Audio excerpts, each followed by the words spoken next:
We're following a major weather threat as we come on the air and a potential impact on travel as millions hit the roads and skies ahead of New Year's Eve. Much of the West Coast racing to fortify beach communities from potential flooding and massive waves reaching up to 40 feet in some places. Officials are also on alert for more of those rogue waves and potentially life-threatening conditions.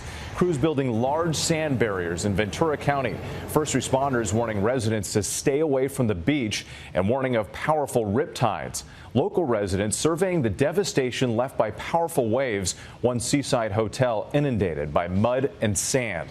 All of this expected to have an impact on airports coming during what has been a record week as massive waves slam the coastline. Officials racing to build a fortress of sand on the beaches in Ventura County. Those beaches closed through New Year's Eve after 3 days of coastal flooding and this rogue wave exploding over the seawall, crashing into several people, including the bicyclist seen in lime green in this video. Like a Hollywood movie, it just came from nowhere, and everyone was surprised by it. At least 8 people rushed to the hospital.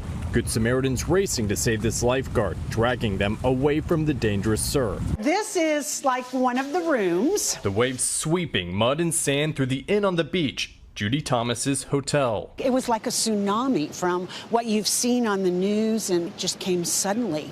The people that were up on the second floor in the first room there, they got wet. Firefighters urging residents to stay away from the berms and the life-threatening riptides. Our ultimate message is to keep everybody safe and to please heed our warnings because we have them in place for a reason. High surf alerts stretching across nearly all of the California coastline. In Northern California, isolated waves up to 40 feet. Storms inundating the state, some areas drenched by more than 3 inches of rain during what TSA says is a record-breaking holiday travel season, screening 2.4 million travelers each day this week. Whit, the good news is this storm on the West Coast is moving out just in time for the holiday weekend festivities.